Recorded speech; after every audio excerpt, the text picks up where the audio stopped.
guys, for the last 5 years when we're on our way from Yorktown to the cabin, at several stops along the way or points along the way, we have a little checklist where we check. And the reason we do this is we're kind of like relieving stress, like leaving things behind, going to our happy place. So now it's time to check. Ready? Check. Beautiful fall sunset. I'm not sure if the camera is capturing this. It's just gorgeous. Ready? Ready? Check. Check. It's getting dark. A little less than an hour away. Almost there.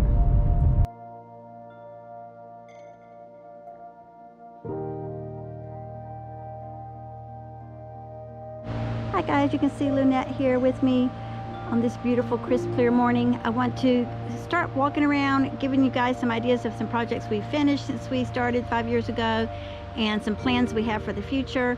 You guys saw the rain barrel and the trailer. This is the little woodshed we have up here with a gutter on back, and the rain, I don't know if you could see how steep this is. We have a terrace garden we put in place, but we can use the rain barrel gravity fed to water our garden. It's 4 layers here, 1, 2, 3, actually 5 little layers of gardening. Of course, this is fall now. You can't really see how beautiful the garden is in the spring and the summer, but you can see that we have, I'll just come up here, you guys can walk with me.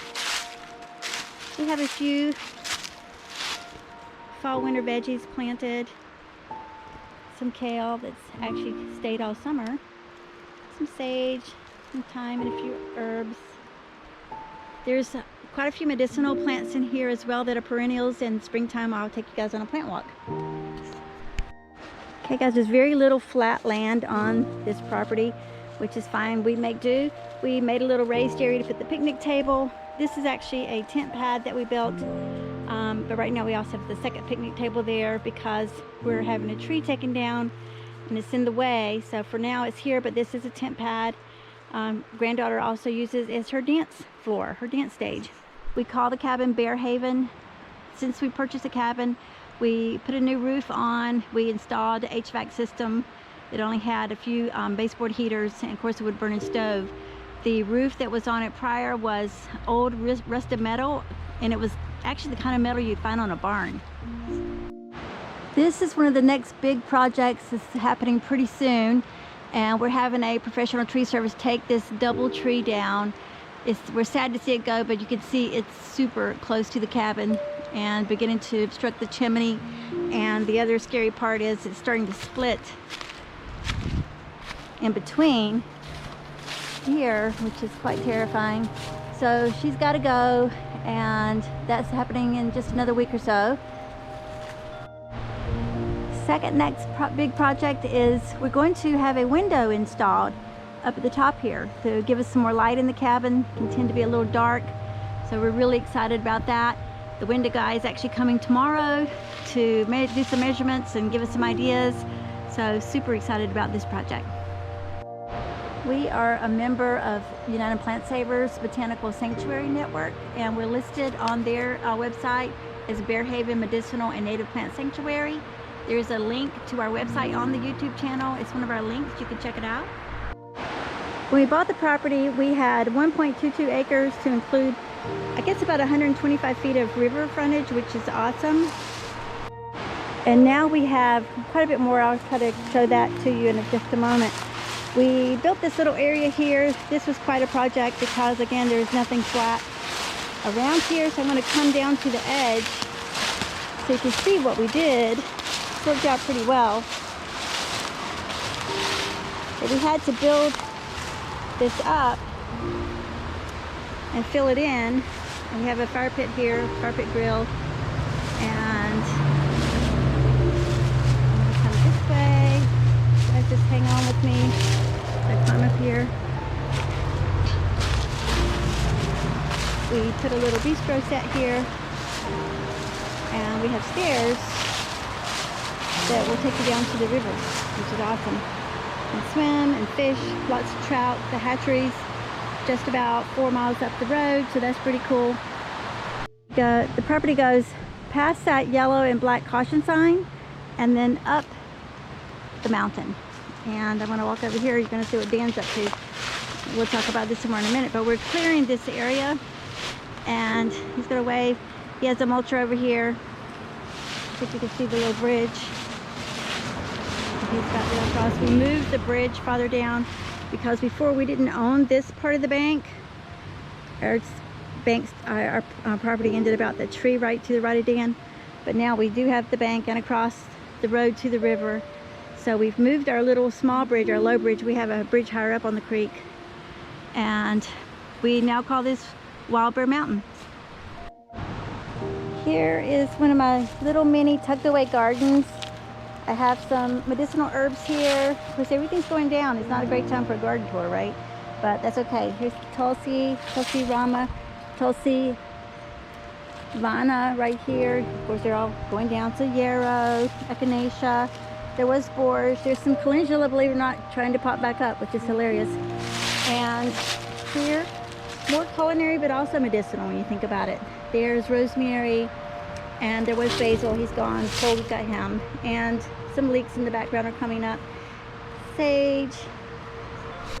In our low garden, I'm down near the low garden now, we have some grapes and muscadines, strawberries, rosemary, oregano, thyme, and again we'll do a real plant walk in the spring, and lavender, raspberries, 2 apple trees.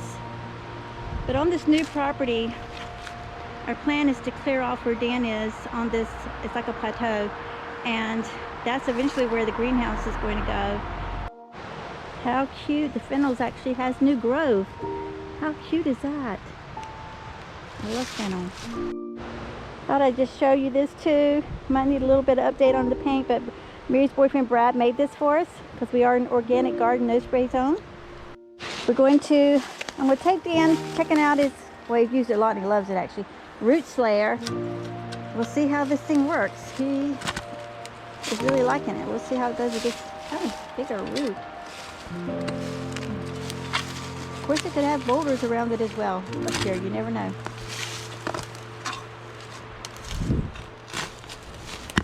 Well, that thing really cuts into the everything, doesn't it, honey? Yep. You're right with the boulders. Yeah, it's kind of like rock almost. Okay. So yes, there was a boulder besides the stump. We find that a lot.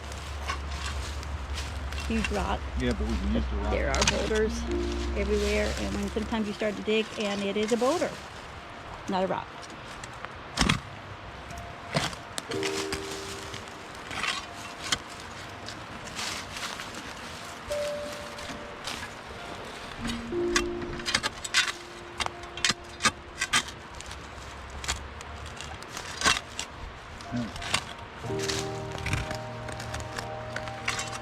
We're not a sponsor of this product, this Root Slayer, but boy do we love it.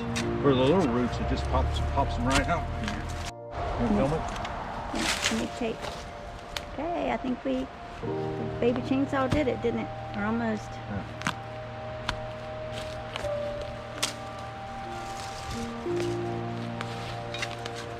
It's going to be a lot of work to get this garden area in, but it will be worth it in the end. A lot of work. This is just the path up. Yes, the path up to it. This is one route. Yay, I think it's coming out. Ben's making a path up to the top of the ridge so it could take the mulcher up there. There it is. You got it. All right, cool. You can see this is quite a disaster up here, and our hope is that once we clear this, it's going to be 2 levels of, like a tier, 2 levels. That's what we're kind of seeing, but we won't know for sure until we get everything cut back. So this is going to be quite a challenge. But it's going to be awesome when we have it finished. It's going to be gorgeous. We have a little bench down by the creek. You can come sit and read or meditate. Just maybe sit and listen to this creek run. I was going to say, you can always hear the sound of the river, but you can also hear the sound of Dan mulching or chainsawing, which is nice too. It's early November and a lot of the leaves have already dropped up here, but there's still some color to be found. You can see up in the trees here, some red over here. Our upper bridge is right up there here, interesting bird in the background. This is one of my favorite spots.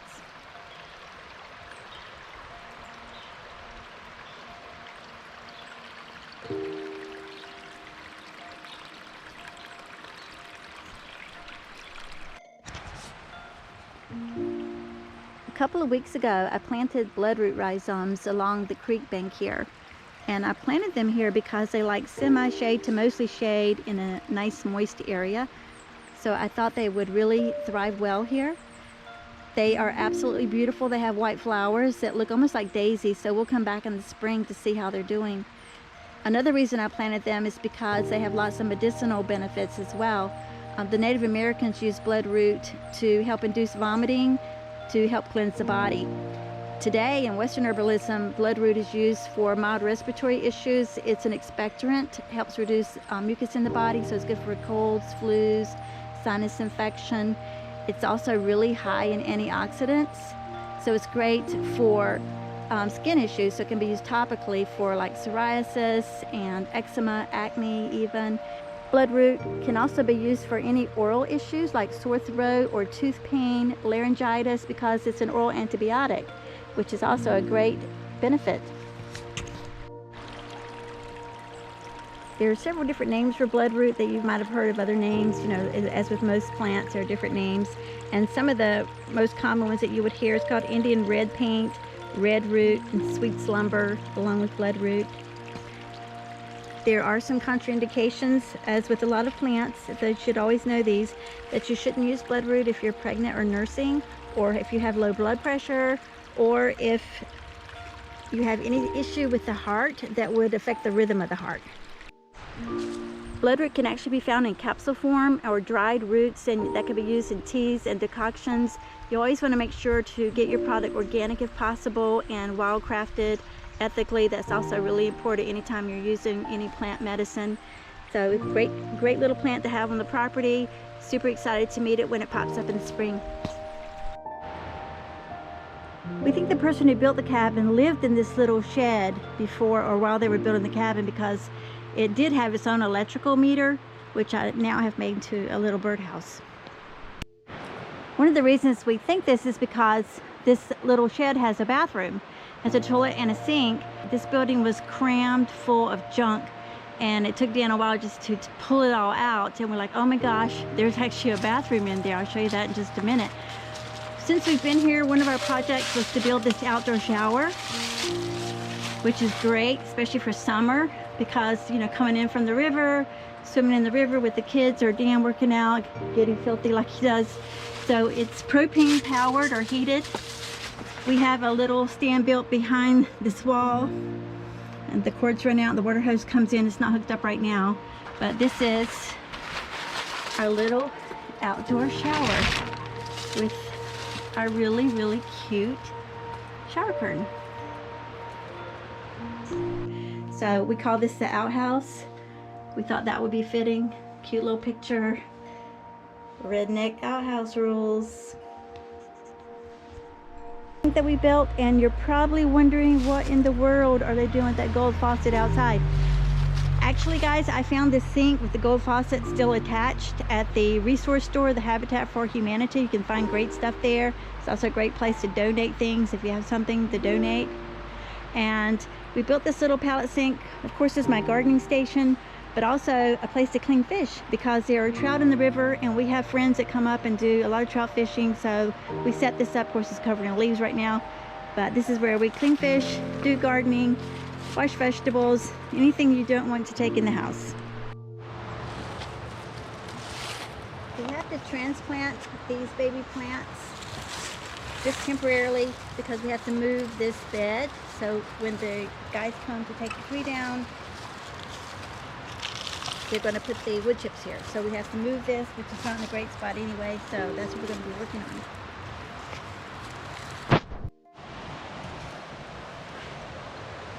The winter vegetables are looking pretty good. going to be planting these guys back in the raised bed. We have it down here. Dan's going to bring some gravel down, and we're going to try to get it level and plant everybody back. Let's hope everybody survived the transplant. Welcome home, little guys, to your new house.